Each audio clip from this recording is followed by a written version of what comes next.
ಮಾಡ್ತೀವಿ.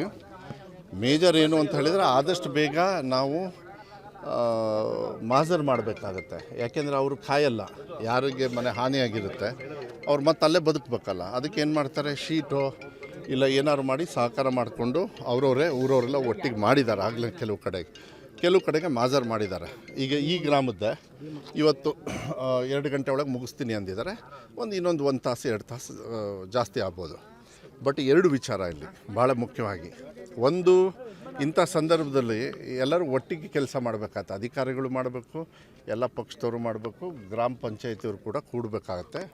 First current ಕೊಡಬೇಕು, ಯಾಕೆಂದರೆ ನೀರು ಬೇಕು ಅಂದರೆ ಇವತ್ತು ಫಸ್ಟ್ ಕರೆಂಟ್ ಇಲ್ಲ ಅಂದರೆ ನೀರು ಕೊಡೋಕ್ಕಾಗಲ್ಲ.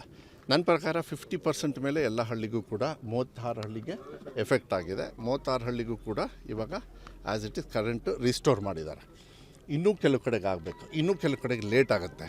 ಈಗ ನಮ್ಮ ಈ ಭಾಗದ ಮುಖಂಡರು ಎಲ್ಲ ಏನಂದರು, ಕೆಲವು ಕಡೆಗೆ ಅವರೇ ಜನ್ರೇಟರ್ ತೊಗೊಂಡು ಕರೆಂಟಿಗೆ, ಯಾಕೆಂದರೆ ಹೋದಾಗ ಈ ಇಲ್ಲೊಂದು ಬಿದ್ದಿರುತ್ತೆ ಅಲ್ಲೊಂದು ಬಿದ್ದಿರುತ್ತೆ, ರಿಪೇರಿ ಅಷ್ಟು ಈಸಿಯಾಗಿ ಓವರ್ನೈಟಿಗೂ ಆಗಲ್ಲ. ಕೆಲವು ಸತಿ ಫೋರ್ಸ್ನ ಬೇರೆ ಕಡೆಯಿಂದನೂ ತೊಗೊಳ್ಳಿ ಅಂತ ಹೇಳಿದ್ದೀನಿ. ಅಂದರೆ ನಮ್ಮ ಸೊರಬದಲ್ಲಿ ಖಾಲಿ ಇದ್ದಾರೆ, ಶಿಕಾರಿಪುರದಲ್ಲಿ ಖಾಲಿ ಇದ್ದಾರೆ, ಭದ್ರಾವತಿಯಲ್ಲಿ ಖಾಲಿ ಇರ್ತಾರೆ, ಶಿವಮೊಗ್ಗದಲ್ಲಿ ಅವ್ರನ್ನೂ ತೊಗೊಂಡು ಬೇಗ ಕೆಲಸ ರೀಸ್ಟೋರ್ ಮಾಡಿ ಅಂತ. ಸೊ ಕುಡಿಯೋ ನೀರು ಮತ್ತು ಕರೆಂಟು ಒಂದು ಭಾಗ ಕೊಡಬೇಕು.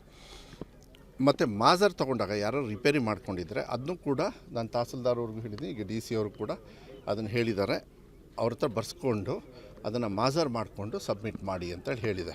ಹಾನಿಯಾಗಿರೋದು ಒಂದು ನಮಗೆ ಕಂಡಂಗೆ ಒಬ್ಬರು ತೀರ್ಕೊಂಡು ಹೋಗಿದ್ದಾರೆ. ಅದು ಡೌಟ್ ಮೇಲೆ ಹೇಳಿರೋದ್ರಿಂದ ಮತ್ತೆ ಅದನ್ನು ಕೂತ್ಕೊಂಡು ರಿಪೋರ್ಟ್ ತೊಗೊಳಕ್ಕೆ ಹೇಳಿದ್ದೀನಿ. ಯಾರು ಅವ್ರನ್ನ ಹಾಸ್ಪಿಟ್ಲ್ ಕರ್ಕೊಂಡೋದ್ರಿಗೆ ಅವ್ರ ಮನೆಗೆ ಹೋಗಿದ್ದೆ ನಾನು.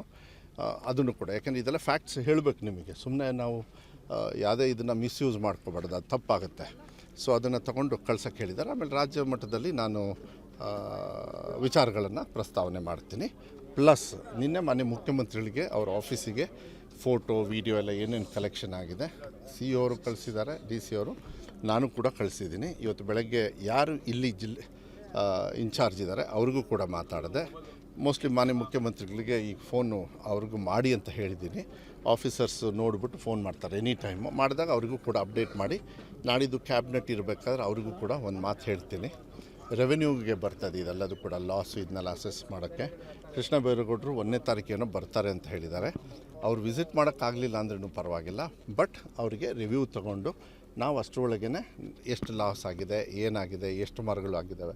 ಯಾರಿಗೊಬ್ಬನಿಗೆ 1 ಎಕರೆ ಇರುತ್ತೆ, 500 ಮರಗಳು ಇರ್ತವೆ. ಅದರೊಳಗೆ ಅವನಿಗೆ ಒಂದು 300 ಮರ ಹೋಗ್ಬಿಟ್ರೆ ಅವನು ಜೀವನನೇ ಕಷ್ಟ ಆಗ್ಬಿಡುತ್ತೆ. ಅದಕ್ಕೆ ಯಾವ ರೀತಿ ಸಹಕಾರ ಮಾಡಬೇಕು ಅನ್ನೋದನ್ನು ಕೂಡ ನಾವು ಸರ್ಕಾರದಿಂದ ಮಾಡ್ತಕ್ಕಂಥದ್ದು. ಇವೆಲ್ಲ ಏನಂದರೆ ಅನಾಹುತಗಳಿವು, ಯಾರು ಪ್ರಕೃತಿಯ ಅನಾಹುತ ವಿಕೋಪಕ್ಕೆ ಅದು ಸ್ವಲ್ಪ ತೊಂದರೆ ಆಗ್ತದೆ. ಆದರೆ ಯಾವುದೇ ಕಾರಣಕ್ಕೂ ಯಾರಿಗೂ ಕೂಡ ಮಾಜರ್ ಮಾಡಬೇಕಾದ್ರೆ ಫಸ್ಟ್ ಮಾಹಿತಿ ತಗೊಳ್ಳೋಣ, ಮಾಹಿತಿ ತೊಗೊಂಡು ಮಾಡಬೇಕಾಗತ್ತೆ. ನನಗೆ ಗೊತ್ತಿರೋ ಪ್ರಕಾರ ಎಲ್ಲ ಡಿಪಾರ್ಟ್ಮೆಂಟವರು ಕರೆಕ್ಟಾಗಿ ರೆಸ್ಪಾಂಡ್ ಮಾಡಿದ್ದಾರೆ, ನಿಮಗೂ ಕೂಡ ಗೊತ್ತಿದೆ. ನಿನ್ನೆ ನಾನು ಅದಕ್ಕೆ ಫಸ್ಟ್ ರೌಂಡು CEO ಅವರು ಮತ್ತು ಎಲ್ಲ ಆಫೀಸರ್ಸು ಎಲ್ಲ ಹೋಗಲಿ, ನಮಗೂ ಒಂದು ವಿಚಾರ ತಿಳಿಯುತ್ತೆ. ಇಲ್ಲಾಂದರೆ ಏನಾಗುತ್ತೆ, ಬರೀ ಸುತ್ತುತ್ತಾ ಇದ್ದರೆ ನೋಡ್ಕೊಂಡು ಎಲ್ಲ ಕಡೆಯೂ ಸೇಮೇ ಪ್ರಾಬ್ಲಮ್ಮು. ಬಟ್ ಅದು ಲೆಕ್ಕ ಕರೆಕ್ಟಾಗಿ ತೊಗೋಬೇಕು, ಅದು ಸರಿಯಾಗಬೇಕು. ನಾನು ಮುಖ್ಯಮಂತ್ರಿಗಳಿಗೆ ನಾನೇ ಪರ್ಸ್ನಲಾಗಿ ಮಾತಾಡಿ, ಇದು 2017ರಲ್ಲಿ ಒಂದು ಸತಿ ಆಗಿತ್ತು ಅಂದರು. ಯಾವುದೋ ಒಂದು ಮನೆಗೆ ಹೋದಾಗಲೂ ಕೂಡ ಬಡವರು 3ನೇ ಸತಿ ನಮ್ಮ ಮನೆ ಹಿಂಗೆ ಆಗಿರೋದು ಅಂತ. ಇದ್ರ ಜೊತೆಗೆ ಅಫ್ಕೋರ್ಸ್ ಬೇರೆ ಬೇರೆ ಸಮಸ್ಯೆನೂ ಹೇಳ್ತಾರೆ, ಯಾಕೆಂದರೆ ಖಾತಾ ಆಗಿಲ್ಲ ಕೆಲವೆಲ್ಲ. ಅದು ಖಾತಾ ಇವ್ರು ಮಾಡಿಸ್ಕೋಬೋದಾಗಿತ್ತು, ಜಮೀನು ಜಾಸ್ತಿ ಬೇಕು ಅಂತ ಹೇಳಿ ಅದಿದೆ. ಫಸ್ಟ್ ನೀವು ಇಷ್ಟು ಮಾಡ್ಕೊಳ್ಳಿ, ಅದು ಇನ್ನೊಂದು ದಿವಸ ನೋಡೋಣ, ಅದು ಈಗಲ್ಲ ಸದ್ಯಕ್ಕೆ. ಇವ್ರಿಗೆ ಅದೆಲ್ಲ ಮಾಜರ್ ಮಾಡಿದ್ರೆ ಗೊತ್ತಾಗೋದಲ್ಲ. ಮಾಜರ್ ಮಾಡಿ ಈ ಹಳ್ಳಿದು ಇವತ್ತು ಮೋಸ್ಟ್ಲಿ ನನ್ನ ಪ್ರಕಾರ 2 ಗಂಟೆಗೆ ಮುಗಿಸ್ತೀನಿ. ನಾವು ಆಚೆ ಹೋದರೆ 2 ಗಂಟೆ ಮುಗಿಸ್ತಾರೆ, ಇಲ್ಲಾಂದರೆ ನಾವು ಎಷ್ಟೊತ್ತು ಇರ್ತೀವಿ ಅಷ್ಟೊತ್ತು ಜಾಸ್ತಿ ಆಗುತ್ತೆ. ನಾವು ಹಿಂಗೆ ಓಡಾಡೋದನ್ನ ನಿಲ್ಲಿಸ್ಬೇಕಾಗತ್ತೆ, ಯಾಕೆಂದರೆ ಅವ್ರ ಕೆಲಸ ಅವ್ರು ಮಾಡಲಿ. ಮಾಜರಾಗಿ ನಾವು ಸರ್ಕಾರದಿಂದ ಏನು ಹೈಯೆಸ್ಟು ಅವರಿಗೆ ಸಹಕಾರ ಕೊಡಬೇಕು, ಅದನ್ನು ನಾನು ಗ್ಯಾರಂಟಿ ನಾವು ಮಾಡಿಸ್ತಕ್ಕಂಥ ಜವಾಬ್ದಾರಿಯನ್ನು ಮಾಡ್ತೀವಿ. ಭಾಳ ಮನಸ್ಸಿಗೆ, ಯಾಕೆಂದರೆ ಮಕ್ಕಳ ಥರ ಅವು, ಒಂದೊಂದು ಮರನೂ ಮಕ್ಕಳ ಥರ ನೋಡ್ಕೊಂಡು ಸಾಕಿರ್ತಾರೆ, ಅವ್ರ ಜೀವನ ಅದು. ಯಾರೇ ಆಗಲಿ, ಈಗೆಲ್ಲ ಒಂದು 2 ಎಕರೆ ತೋಟ ಇತ್ತು ಅಂದರೆ ಜೀವನದಲ್ಲಿ ಸುಧಾರಣೆ ಬರ್ತಕ್ಕಂಥದ್ದು. ಈಗ ಅದೇ ಹೋದ ತಕ್ಷಣ ನಿಮಗೆ ಆರ್ಥಿಕ ವ್ಯವಸ್ಥೆಯಲ್ಲಿ ಕುಸಿತ ಆಗಿಬಿಡುತ್ತೆ. ಅದನ್ನು ಯಾವ ರೀತಿ ಸಹಕಾರ ಮಾಡಬೇಕು ಸರ್ಕಾರದಿಂದ, ಅದನ್ನು ಮಾನ್ಯ ಮುಖ್ಯಮಂತ್ರಿಗಳಿಗೆ ಮತ್ತು ರೆವೆನ್ಯೂ ಡಿಪಾರ್ಟ್ಮೆಂಟಿಗೂ ಕೂಡ ನಾವು ಮಾತಾಡ್ತೀವಿ. ಕೆಲವರು ಆಫೀಸರ್ಸು ಕೂಡ ರೆಸ್ಪಾಂಡ್ ಮಾಡಿಲ್ಲ ಅಂದರು. ಅದನ್ನು ಈಗಲೇ ಕೂಡ ಅವರ ಹೆಡ್ ಅವ್ರಿಗೆ ಹೇಳಿ ನೀವು ಇಲ್ಲಿ ಬಂದು ಫೀಲ್ಡಲ್ಲಿ ಕೆಲಸ ಮಾಡಬೇಕು ಅಂತ ಇನ್ಸ್ಟ್ರಕ್ಷನ್ಸು CEO ಅವರು DC ಅವರೆಲ್ಲ ಹೇಳಿದ್ದಾರೆ. ಅದನ್ನು ಅವ್ರು ಮಾಡ್ತಾರೆ. ಅದೇ ಮಾಡಬೇಕು. ಅದಕ್ಕೆ ಏನಂದರೆ ರಾಷ್ಟ್ರೀಯ ಅಂತ ಹೇಳಿ ಮಾಡಬೇಕಾದ್ರೆ ನಾವು ಪ್ರಪೋಸಲ್ ಕಳಿಸ್ಬೇಕು, ಸೆಂಟ್ರಲ್ ಅವರು ಓಕೆ ಅನ್ನಬೇಕು. ಮತ್ತು ಈಗ ಆ ರಾಜಕಾರಣದ ಭಾಷಣ ನಾನು ಇಲ್ಲಿ ಮಾಡೋಕ್ಕೋಗಲ್ಲ, ಅದನ್ನ ಆಮೇಲೆ ನೋಡೋಣ.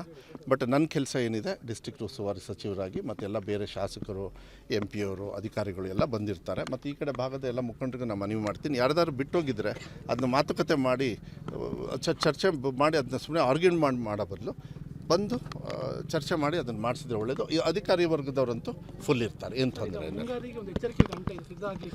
ಇದು ನಾನು ಮೊನ್ನೆ ನಿಮಗೆ ಗೊತ್ತಿದೆ, ನಾನು ಪತ್ರಿಕಾಗೋಷ್ಠಿಯಲ್ಲಿ ನಾನು ನಿಮಗೂ ಕೂಡ ಹೇಳಿದೆ ಅನಿಸುತ್ತೆ. ಮೊನ್ನೆ ನಾನು ಈ SSLC ರಿಸಲ್ಟ್ ಆಗೋಕ್ಕಿಂತ ಮುಂಚೆ ಮರಗಳು ವೀಕ್ ಆಗಿರ್ತವೆ, ಮನೆ ಎದುರುಗಡೆ ಶೀಟ್ ಹಾಕಿರ್ತೀರಿ, ಯಾವುದಾದ್ರೂ ವೈರು ಕಂಬ ಏನಾದ್ರು ಹೆಚ್ಚು ಕಮ್ಮಿ ಆಗ್ತಿ. ಮುಂಗಾರು ಮಳೆ ಬರೋಕ್ಕಿಂತ ಮುಂಚೆ ಬಿರುಗಾಳಿ ಸಮೇತ ಮಳೆ ಬರೋದು ಸ್ವಾಭಾವಿಕವಾಗಿ ಮಲೆನಾಡು ಭಾಗದಲ್ಲಿ, ಅರೆ ಮಲೆನಾಡು ಭಾಗದಲ್ಲಿ ಅದು ಸ್ವಭಾವ. ಸ್ವಲ್ಪ ಜವಾಬ್ದಾರಿ ನಾವು ಕೂಡ ತೊಗೋಬೇಕು. ನಾವೆಲ್ಲ ಮುಖಂಡರಿಗೂ ಅದೇ ಹೇಳೋದು, ಸ್ವಲ್ಪ ನೋಡು ಸ್ವಲ್ಪ ನೋಡ್ಕೊಳ್ಳೋ ಅಂತ ಇಷ್ಟು ಹೇಳಿದರೆ ಸಾಕು, ಅದು ಗಮನ ತಗೊಳ್ತಿ. ಇಲ್ಲಾಂದರೆ ಸುಮ್ಮನೆ ಒಂದು ಶೀಟ್ ಹೋಗಿ ಯಾರಿಗಾರು ಏಟು ಬಿದ್ದರೆ ಪ್ರಾಣನೇ ಹೋಗಿಬಿಡುತ್ತೆ, ಮಕ್ಕಳು ಪ್ರಾಣ ಹೋಗಿಬಿಡುತ್ತೆ. ಅದನ್ನು ಕೂಡ ನಾವು ನೋಡಬೇಕಾಗತ್ತೆ. ಜವಾಬ್ದಾರಿ ಸಾರ್ವಜನಿಕರ ಜೊತೆಗೆ ನಮ್ಮದು ಏನಿದೆ ಅದನ್ನು ನಾವು ತಗೊಳ್ತಕ್ಕಂಥ